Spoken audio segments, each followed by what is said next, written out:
Hello, I'm Jonathan Mason, And I am Sonya Madison. and welcome to Law Unfiltered, where we discuss various legal issues and current events. Sonya, we just had our first presidential debate on Monday, Yeah. and it was kind of interesting, first of all, because it was also it overlapped with Monday Night Football, and I remember And I Trump. didn't even notice that. I remember Trump making a big deal of that when the date was first announced, but I think the ratings show that most people watched the debate. It was actually the lowest rated Monday Night Football game in history. But there are so many things we could talk about from the debate, and I definitely want to get your thoughts on a lot of those. But I want to first start by asking you, one of the things that struck me, and maybe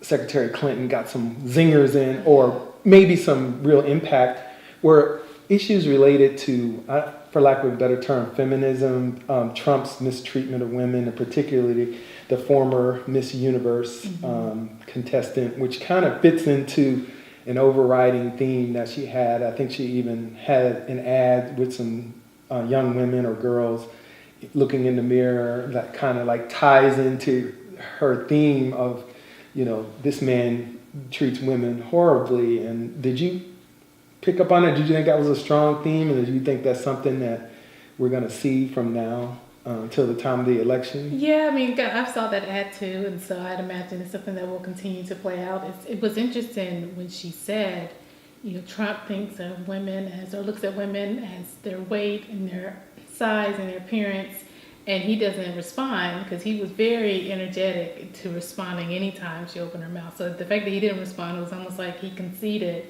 yeah, that's what I do. But then when she did start talking about how, he actually did this thing to this Miss was it Universe pageant girl, and he comes back and is like, no, that's wrong. But then later makes a statement saying, well, she was just a bad person, and then he goes into this soliloquy of how she gained weight, but then he made it seem like, she was bad. It wasn't even just about the weight; she was just a bad person. But he doesn't articulate any characteristics or traits that make her a bad person. So then you're still stuck on. You are looking at the appearance of this one person and then giving her some type of judgment accordingly. So no, I think it will continue to play out. The fact that story carried on after the debates, the fact that we're seeing these ads will continue to carry on. But I also don't think Trump is really trying to play too much into it, just by virtue of he has just had so many insensitive comments that certain things you just kind of like, there's no way you can deny it. Right. It is what it is. Because even, after the debate, he continued to double down, Right. on his position. But he almost, whenever something like this happens, it seems like he has a tendency to say, and not these words precisely, but yeah, I did it, but the person deserved it. Right. Because they're horrible or Right. whatever. That seems to be, a common approach Right. to some of these issues for him. No, I agree. And like I said, he was so quick to interject on so many points that she made. And the fact that he really didn't say too much about that until after Miss Senator or Secretary of State Clinton finished her commentary, I thought was very, saying or telling us to how he kind of tackles that issue in particular.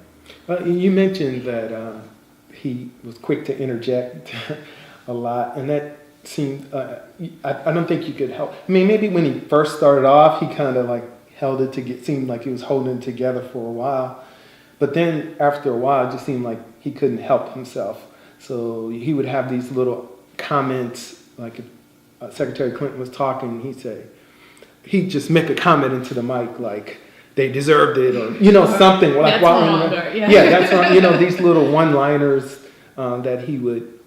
So what was your overall view and personally on how you think people perceive just his conduct and her conduct? I mean, I'm not just solely trying to focus on him, but how did they come across in terms of their interactions with each other, their manners and things like that? Well, I think both candidates didn't come across the way they intended to.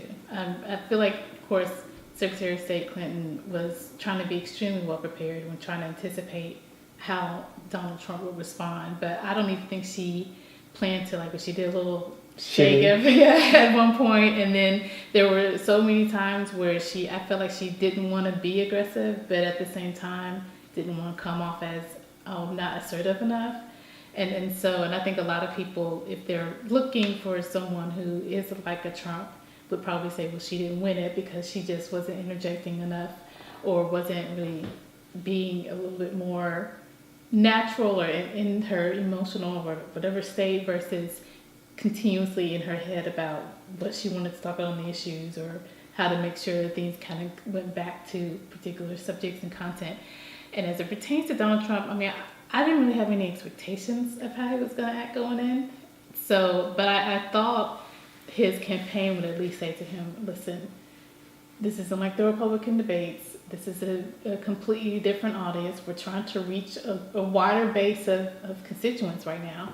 And so we're going to have to change your approach a little bit. So I expected something a little different than the constant injections that he did in the Republican debates. And like you said, in the beginning, and I even have in my notes, I was able to really get some of their perspective on the issues as it started out, because I felt like he was letting her talk, letting her speak on her plan. He responded as it pertains to the economy, but as different or other topics started to come up, like the race relations and the cybersecurity, I couldn't get a handle on what he felt, because he was so quick and constantly interjecting when she would try to say her plan. And it was very, I guess, attacking her without even offering his alternative. And so that then led to the disappointment of, okay, now we're back to the old Trump. But again, if you liked him, you liked the fact that he does just respond on his natural instincts versus being a little bit more methodical about it. Okay. Yeah, from either candidate, or are there any other topics where you felt like someone just might have dropped the ball on their response, or they seem unprepared, or anything like that stand out? Yeah, definitely. I definitely think Secretary Clinton was prepared. I didn't think Donald was as prepared, unless his I guess, plan was just to go and attack her plans. Then yeah, he was well on that. But what's interesting, at least for me personally, I mean, I don't agree with everything Secretary Clinton says. And so, I felt like with Donald, he missed opportunities to provide an alternative instead of just attacking what she said. I mean, because I think when it comes to elections, it really is a matter of you picking the person that best represents your views. And so, yeah, there's holes in every plan and every side, but if you're not offering that alternative, then I'm stuck with, well, do I go with someone who has a plan, or do I go with someone who's saying, just trust me, I'll figure it out later? And it was interesting, particularly when he is talking about terrorism. He's always like, well, she's given the plan to our terrorists, or our enemies. And I'm like, okay, I get why you're saying that that's a bad thing, but I'm still not getting, well, what's your plan?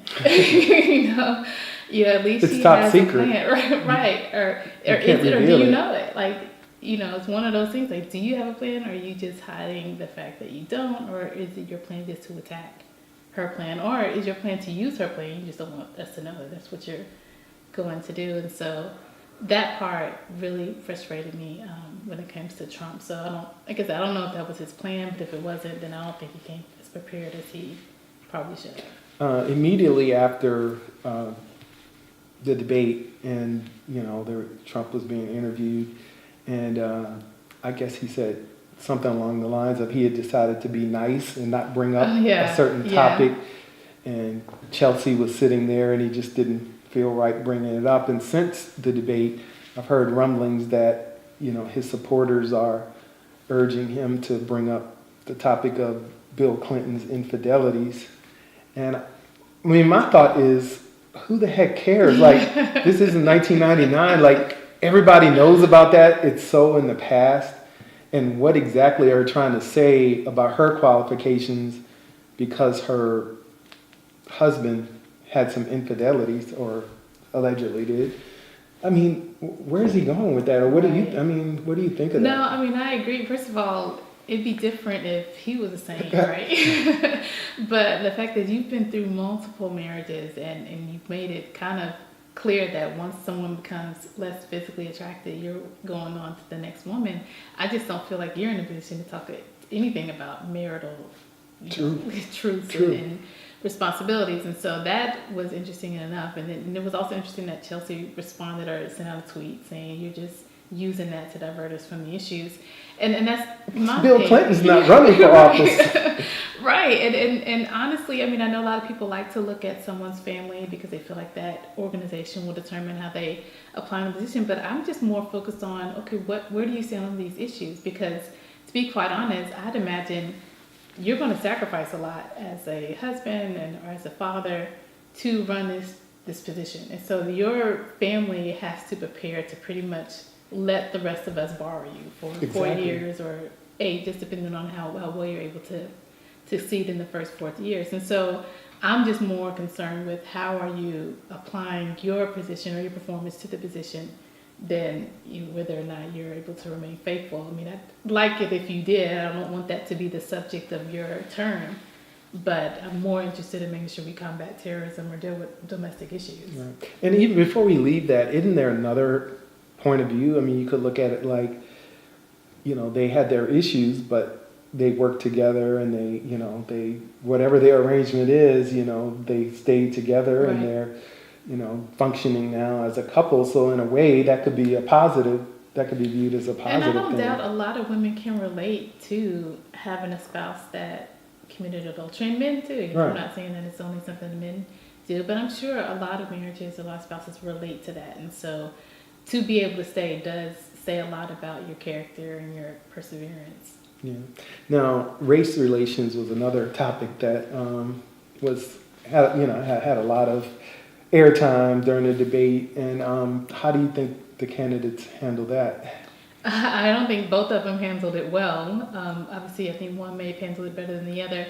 But so as it pertains to Senator or Secretary Clinton, I feel like she kind of evaded the question, because I feel like the question was, tell us how you would go about resolving or some of these issues. How do you think the resolution should look? And her response was to acknowledge that there's a problem, which, right. Yeah, I think by virtue of the question, but kind of put it on the community to resolve it.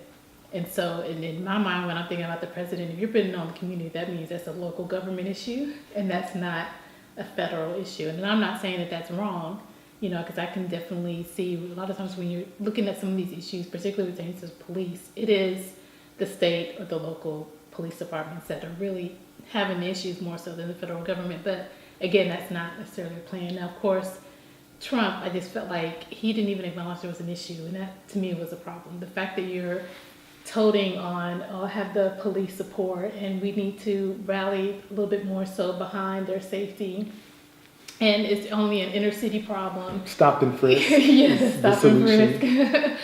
I was just like, you've missed it. You've missed it. And some would say maybe he didn't. I mean, he doesn't. It doesn't matter because he has his base of support, and maybe he's not trying to win over people who that answer would appeal to. So, and if that is his thing, then that's his thing. But I even would dare argue that a lot of Republicans acknowledge that there's an issue, and to me, it's just like with the economy, because that was another topic too. There's no doubt. I think Republicans think there is an issue with whether or not certain people are getting paid equally, or whether or not the pay rate or the minimum wage should be raised. But a lot of Republicans may also feel like that should be something that's governed by the state. Let me encourage state or local governments to handle it. And so that's why I'm saying with Trump, even if you don't acknowledge it, I can't do anything there. But if you at least acknowledge it, but then say these are the people tasked to respond and explain why, I can better understand. One thing I don't understand about the Republicans is how much they talk about the economy and the trouble that we're in, but they just ignore the fact that where we are now as opposed to where we were in 2007 and 2008 in terms of unemployment, gas prices, inflation in general, housing. I mean, it's just things have Wall Street, the Dow Jones, everything. I mean, if you look at it just financially, just objectively, we are in a much better position than we were as an economy, in 2007. No, I completely in 2008, and so that just, I don't know, that seems like a, like not a strong place to argue. And so the last thing I want to ask you about before we get out of here is what were your thoughts on the moderator? Because I heard a lot of things, mostly negative about the way Lester Holt handled the debate, but I'd be interested on your view and see how it compares to what I think. Yeah, I mean, and I do mediations, and so I personally know it is difficult to really moderate two sides or two opposing views, and so I really don't think he could have done necessarily any better. I mean, it's just a hard position to be in. It's short of having a switch to cut his mic off, or cut Donald's mic off, or even Hillary when she was over talking him, or short of yelling and attacking back, like even with the stop and frisk thing that came up. He clearly articulated, no, it's been held unconstitutional. Well, Donald's going to debate you on it. That's then diverting the whole point of the debate. And so you don't want to come off as attacking one party over the other or coming off biased, even though you still want to make sure all your questions get answered. And that's hard to do because you can't control how they're going to answer your question. Right. As well as make sure people stay within their allotted time. And so, I mean, I just feel like he was in a hard position. I feel like he tried, and I mean, I give him a lot of credit. I just don't know who could have done better. Yeah. He sort of maybe having a Nancy Grace, but even then, you're then going to have someone who's going to be biased against whichever candidate that's going to come off. I felt like after a while, he just kind of threw in the towel and just kind of let them do or say whatever they want to for however long they wanted to. But after I thought about it, I said, you know what, that's probably not a bad thing because it helped us to see exactly who the candidates are. So if one of them was going to evade the questions and answer whatever they wanted to answer, well, we can judge them for that. If they were going to constantly interrupt the other person, well, we can judge them for that. If if they want to just sit there and give a long rambling answer, well, we can judge them for that. Right. So in the end, kind of like by accident, I think it was probably a good thing for us to be able to see who these people really are, as opposed to, someone who would have had a little more control and structure over it. And, it goes back to one thing you said earlier about how this was different from the Republican debate where, at one point you had 10 other people up on the stage, and even, as it dwindled down, you still had several people up there. I think it's a lot harder to hide and be unprepared when there are only 2 people up on the stage. Right. So... Well, we've got Well, and like you said, I think people who are watching it, they're either looking to, because they really want to understand where the parties stand, or they really just looking at the presentation. Right. And like you said, both are important. But at the end, whatever you're looking for, you can figure it out if you just listen or pay attention enough. Yeah. Well, we've got 2 more to go, so yes. We'll see. And I noticed after the next day, Secretary Clinton was kind of cocky about her performance. She was strutting around. Well, I feel like both of them may have been. I hear Trump saying, "Oh, I won that," except for CNN. Yeah, Nicole is saying, "I won." But the thing that to me that was different is that Trump is always like that. But I think it was good for her because she just seemed more confident and natural and fluid afterward. And maybe that was just the carryover from how she felt about the debate, or maybe how the responses she got from the debate from polls and news outlets. So. Well, when you're surrounded by people that will agree with you, yeah, you'll find it. All right. Well, that was fun. Until the next time. We'll see you next time on Law Unfiltered.